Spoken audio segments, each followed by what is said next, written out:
Y ahora vamos a escuchar al doctor Félix Aranday Cortés, médico psiquiatra, adictólogo en Fundación Almacia. La que sigue, por favor. Afortunadamente le voy a dar continuidad a muchos de los planteamientos de las exposiciones previas. Efectivamente, el problema de las adicciones es un fenómeno hipercomplejo y multidimensional. Para aterrizarnos en México, la hipercomplejidad en México establece desde la zona de la cual estamos hablando el conflicto. No es lo mismo el panorama adictológico en el norte, en la frontera norte, que en la frontera sur. No es lo mismo en el centro, no es lo mismo en la periferia. Incluso en un solo estado, en un mismo estado, suponiendo que podemos tomar como muestra Querétaro, tenemos mucho que ver si el gobierno, si estamos hablando del gobierno estatal, si estamos hablando de políticas federales o estamos lidiando con el aterrizaje de políticas estatales a las realidades municipales.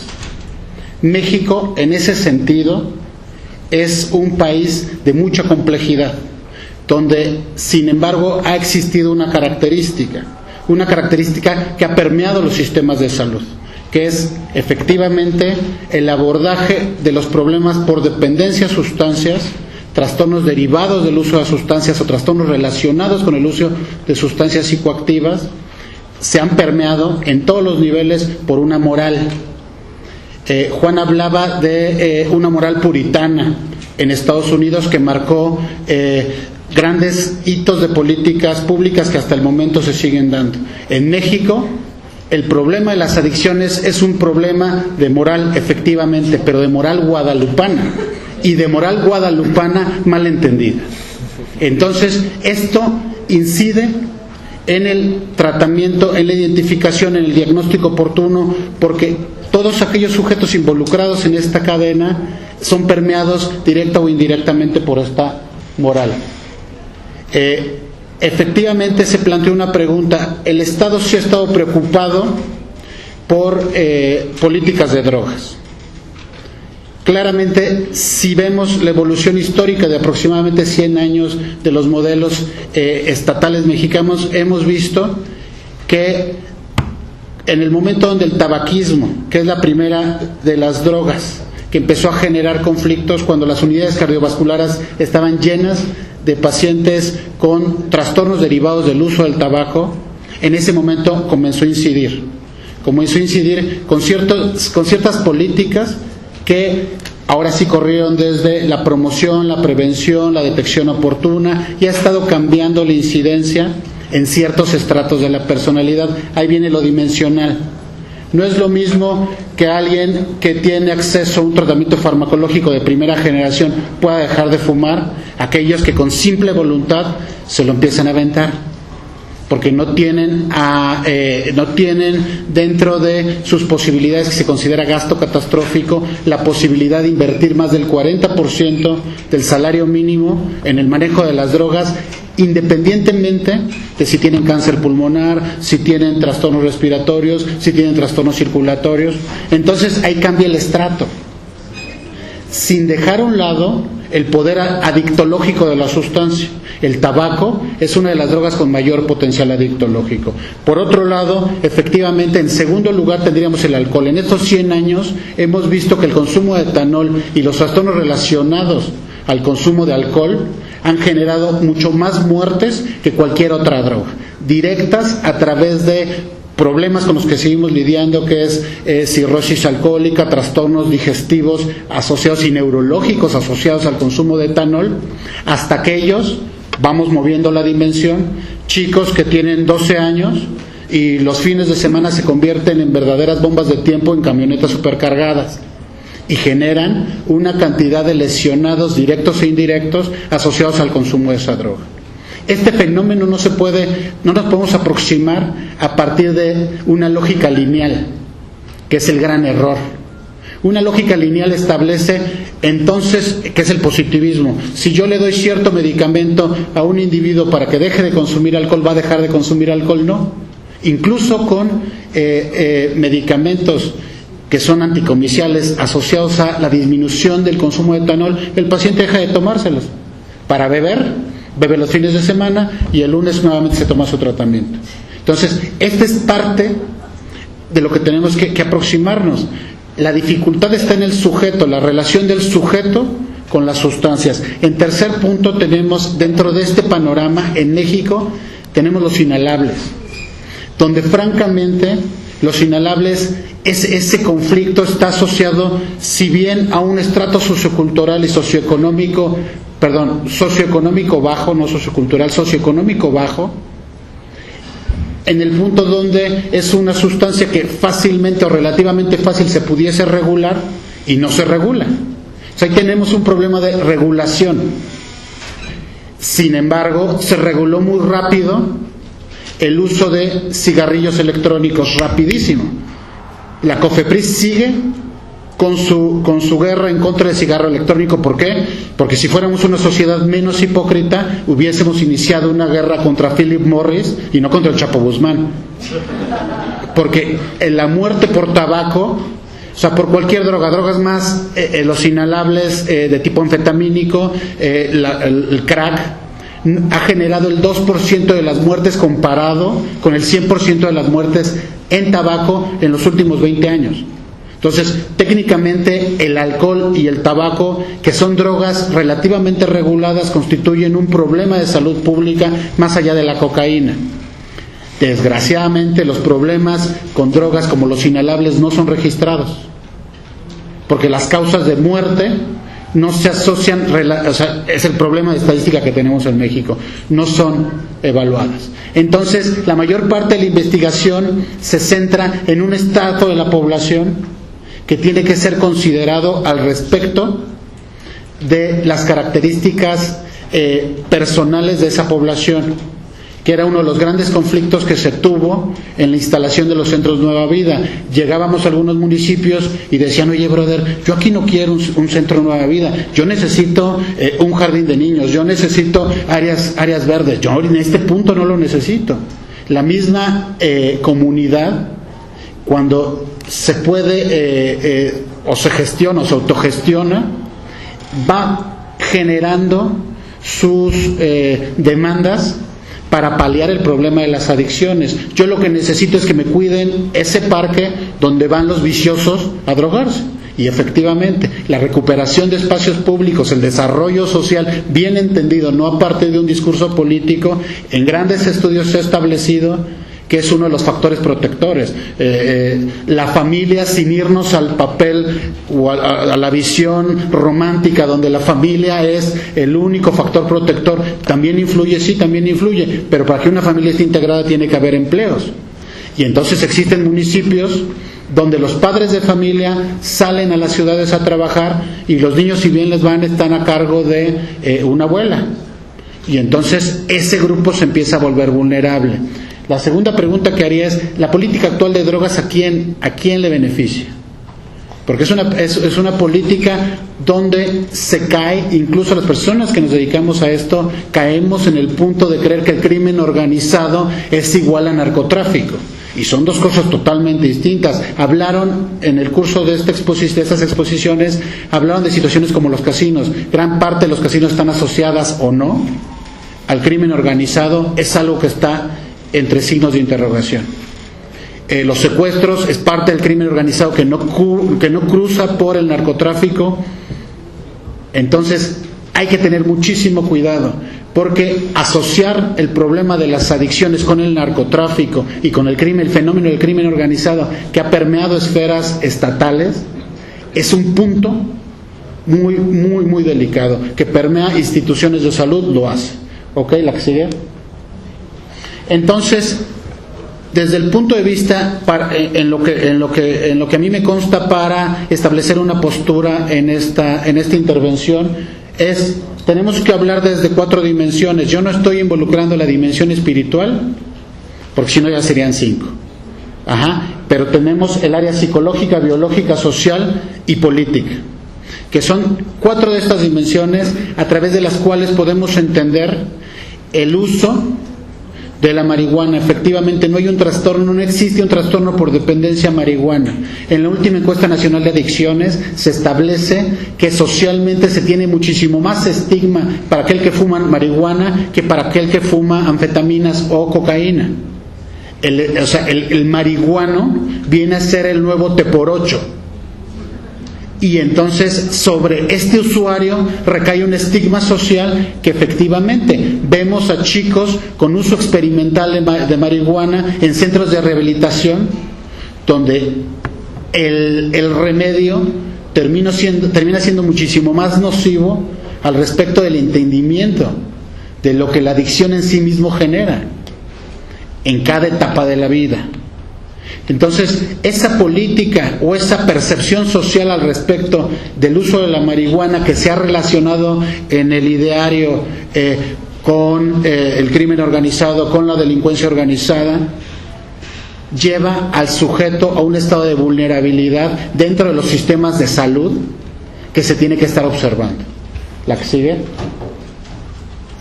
Tenemos que entender que el sujeto, a través de las sustancias psicoactivas, accede a un estado de goce y de libertad ilimitada, y con eso nadie puede. El ser humano genéticamente, antropológicamente, va a acceder a cualquier situación o a cualquier experiencia que le haga experimentar un goce y una libertad. Y entonces, en este sentido, decía uno de mis profesores, es muchísimo más fácil meterse 3 piedras de crack y sentir ese placer que pararte y ganarte el premio Nobel y que todos te están aplaudiendo. Es esa misma experiencia. Aquel sujeto que accede a través de una vía formal a un goce, lo logra aquel sujeto que la sustancia en sí misma le va a generar el mismo estadio de bienestar y de experiencia de libertad. ¿La que sigue? ¿Por qué? Porque en su gran mayoría las drogas generan estas condiciones.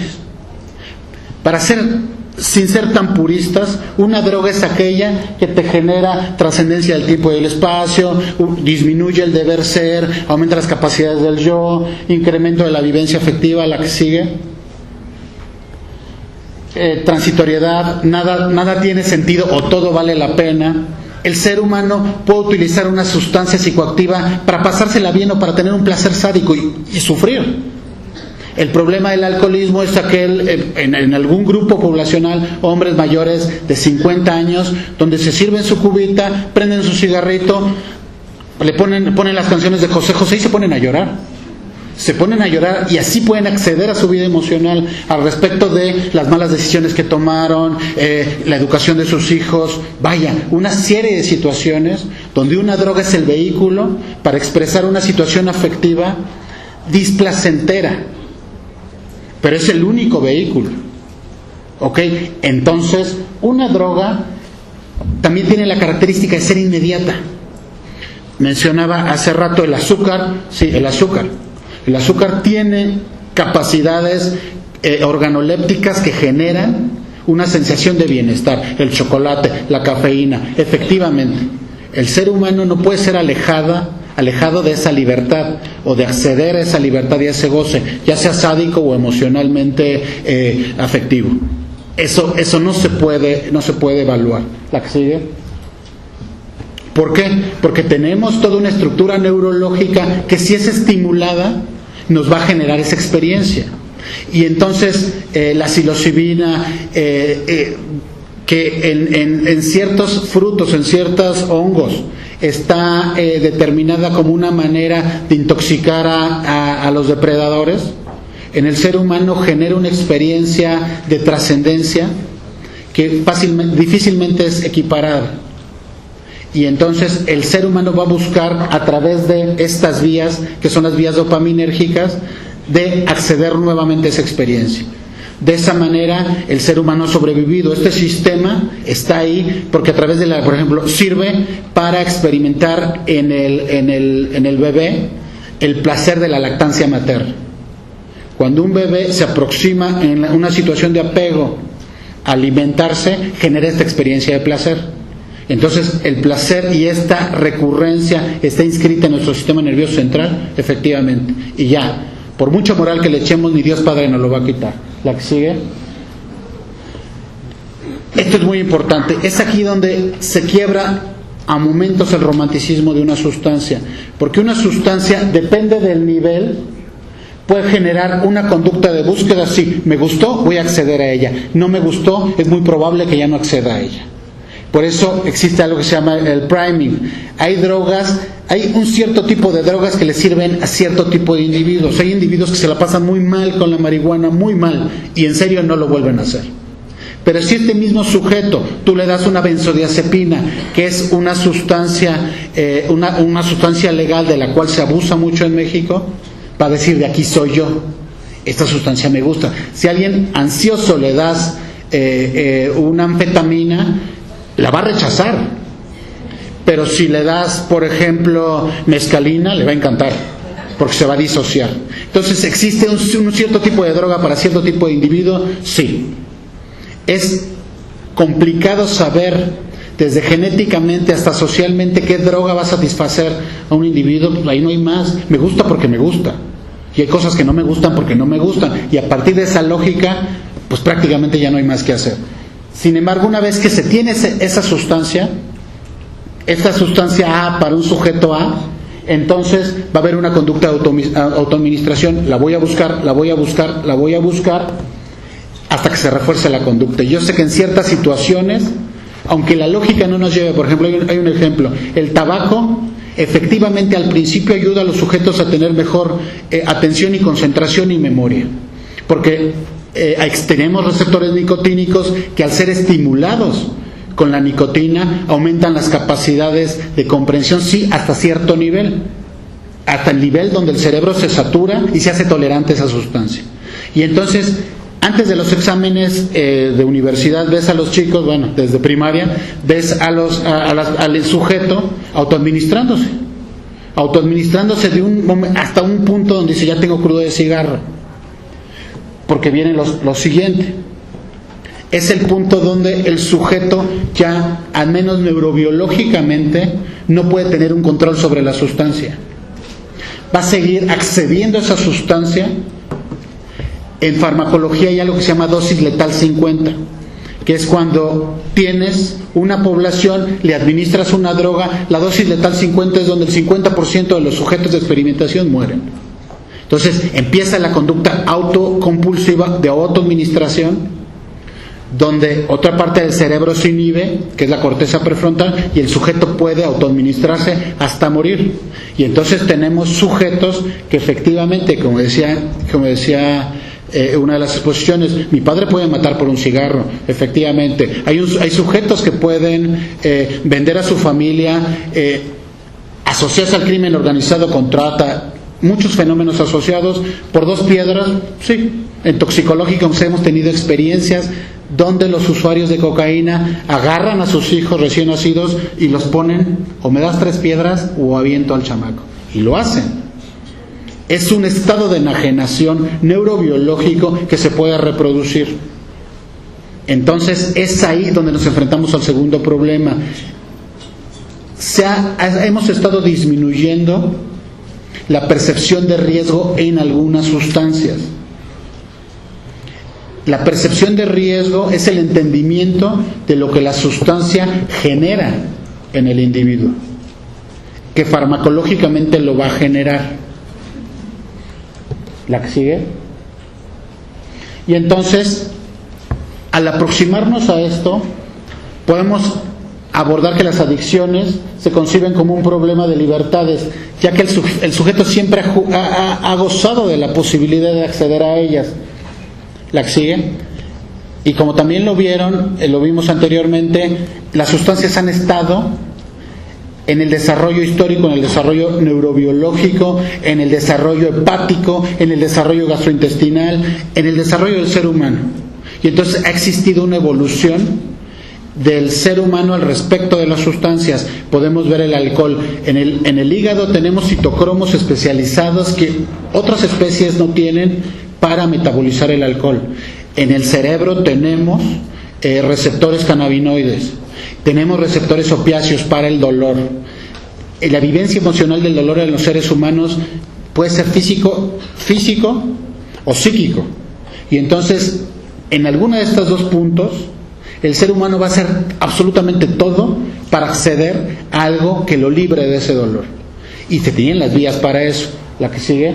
bueno, ni hablar de la economía, la industria de las adicciones, la industria de las drogas ha crecido a la par de la industria armamentista.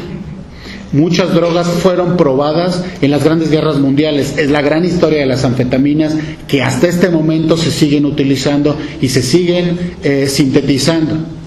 Entonces, no podemos dejar a un lado que también la historia de la medicina ha crecido a la par del uso de la cocaína, del uso del LSD. Entonces, no podemos tomar una sola visión para comprender el fenómeno, y más complicado para tratar el fenómeno. Y tenemos ciertas estadísticas que van reforzando esto. Este le voy a dar más. ¿La que sigue?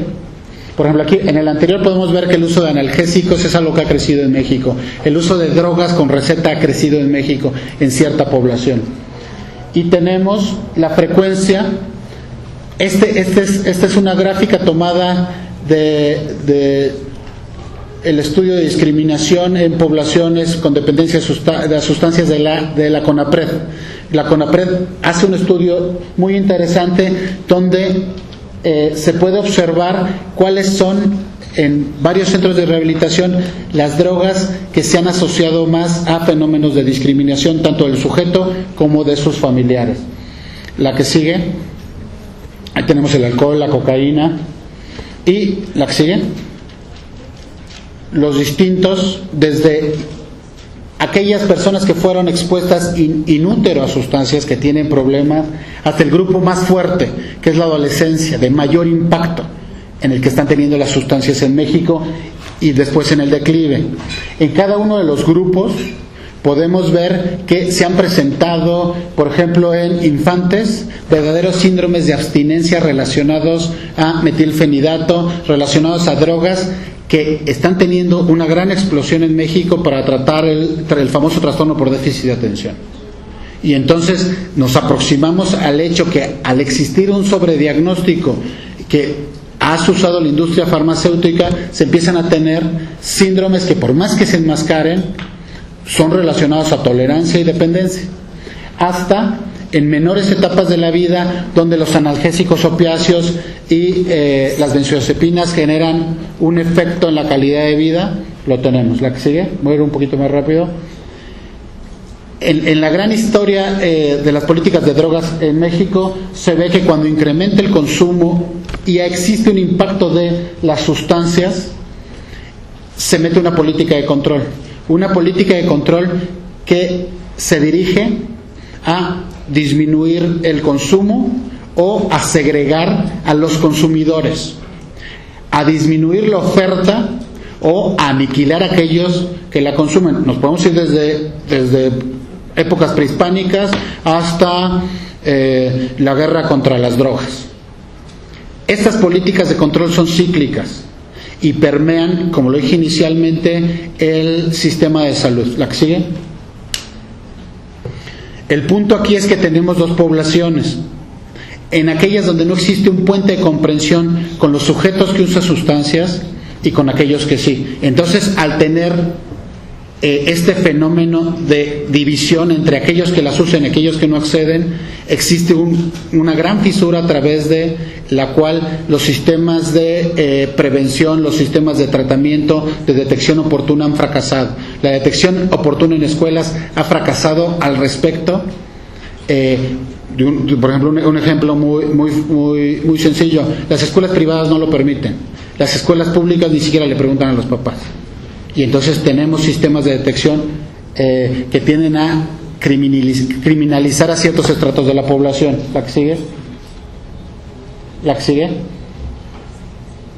Entonces tenemos tres factores, y con esto voy a terminar.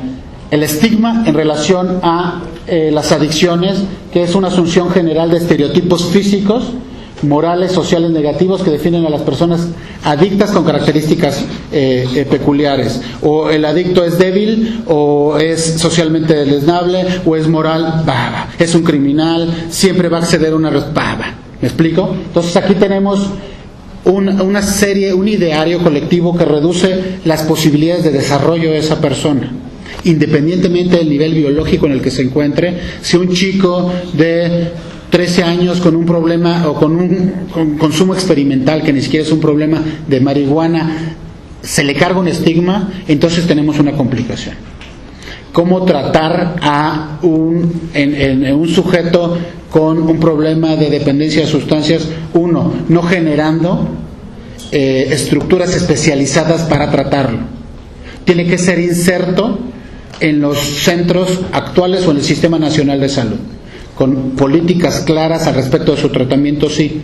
México es uno de los pocos países que tiene lineamientos mínimos para tratar a sujetos con dependencia de sustancias, y eso es una aberración. No hay lineamientos mínimos para tratar a un sujeto con infarto agudo al miocardio, no existen lineamientos mínimos para tratar a un sujeto con diabetes mellitus.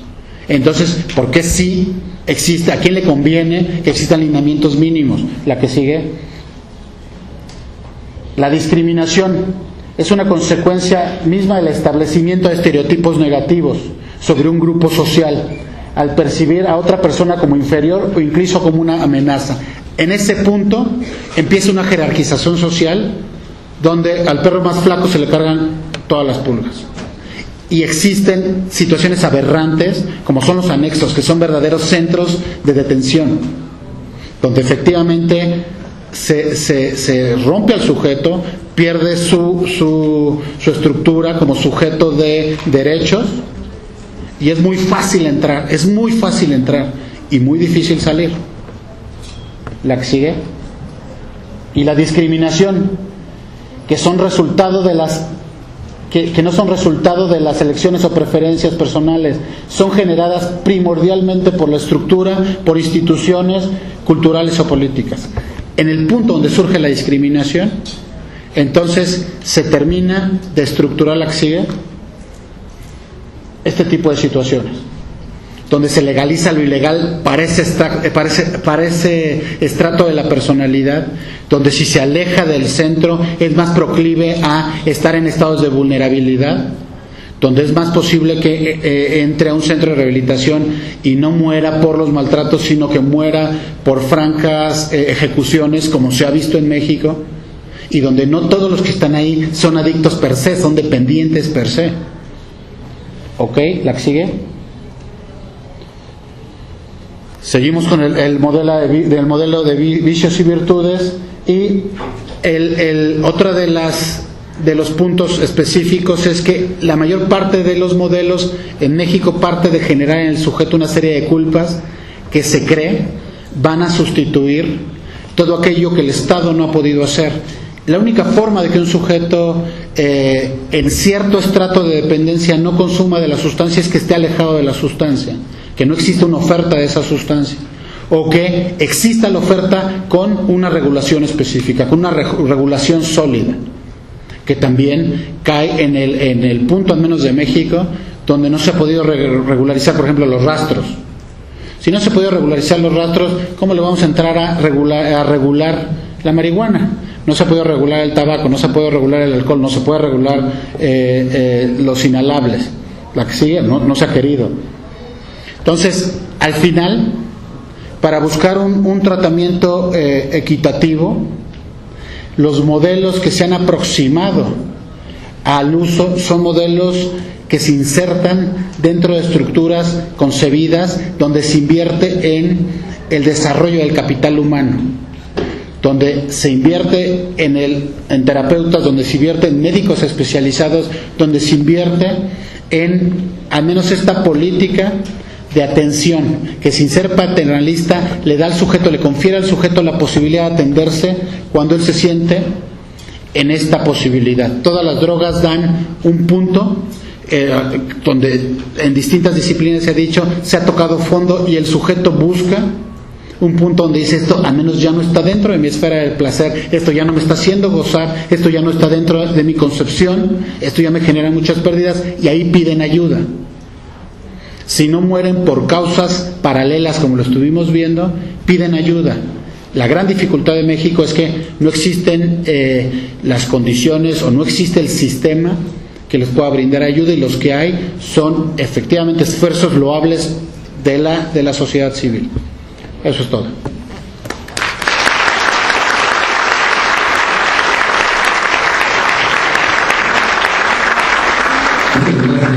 al doctor Félix Aranday. O estamos lidiando con el aterrizaje de políticas estatales a las realidades municipales.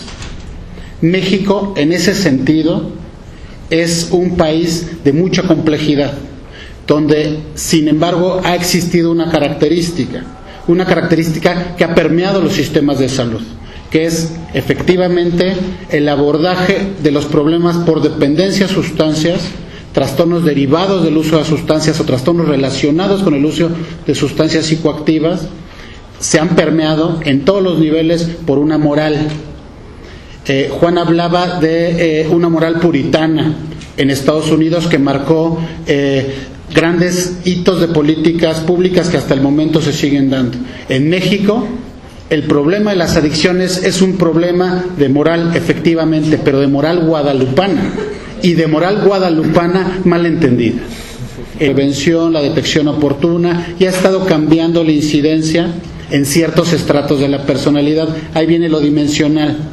No es lo mismo que alguien que tiene acceso a un tratamiento farmacológico de primera generación pueda dejar de fumar, aquellos que con simple voluntad se lo empiezan a aventar, porque no tienen dentro de sus posibilidades, que se considera gasto catastrófico, la posibilidad de invertir más del 40% del salario mínimo en el manejo de las drogas, independientemente de si tienen cáncer pulmonar, si tienen trastornos respiratorios, si tienen trastornos circulatorios.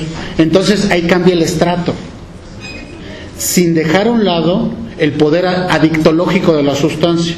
El tabaco es una de las drogas con mayor potencial adictológico. Por otro lado, efectivamente, en segundo lugar tendríamos el alcohol. En estos 100 años hemos visto que el consumo de etanol y los... Y ahora vamos a escuchar al doctor Félix Aranday Cortés, médico psiquiatra, adictólogo en Fundación Almacia. La que sigue, por favor. Afortunadamente le voy a dar continuidad a muchos de los planteamientos de las exposiciones previas. Efectivamente, el problema de las adicciones es un fenómeno hipercomplejo y multidimensional.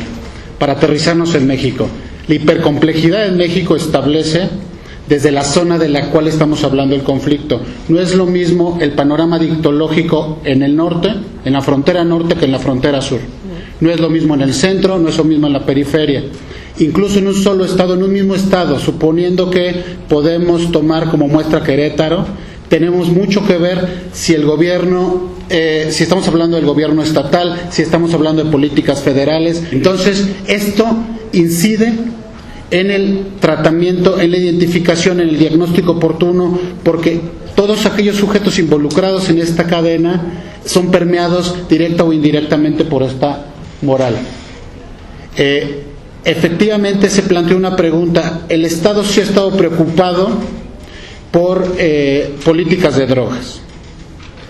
Claramente, si vemos la evolución histórica de aproximadamente 100 años de los modelos estatales mexicanos, hemos visto que en el momento donde el tabaquismo, que es la primera de las drogas que empezó a generar conflictos, cuando las unidades cardiovasculares estaban llenas de pacientes con trastornos derivados del uso del tabaco, en ese momento comenzó a incidir con ciertas políticas que ahora sí corrieron desde la promoción, los trastornos relacionados al consumo de alcohol han generado mucho más muertes que cualquier otra droga, directas a través de problemas con los que seguimos lidiando, que es cirrosis alcohólica, trastornos digestivos asociados y neurológicos asociados al consumo de etanol, hasta aquellos, vamos moviendo la dimensión, chicos que tienen 12 años y los fines de semana se convierten en verdaderas bombas de tiempo en camionetas supercargadas y generan una cantidad de lesionados directos e indirectos asociados al consumo de esa droga. Este fenómeno no nos podemos aproximar a partir de una lógica lineal, que es el gran error. Una lógica lineal establece entonces, que es el positivismo, si yo le doy cierto medicamento a un individuo para que deje de consumir alcohol, ¿va a dejar de consumir alcohol? No. Incluso con medicamentos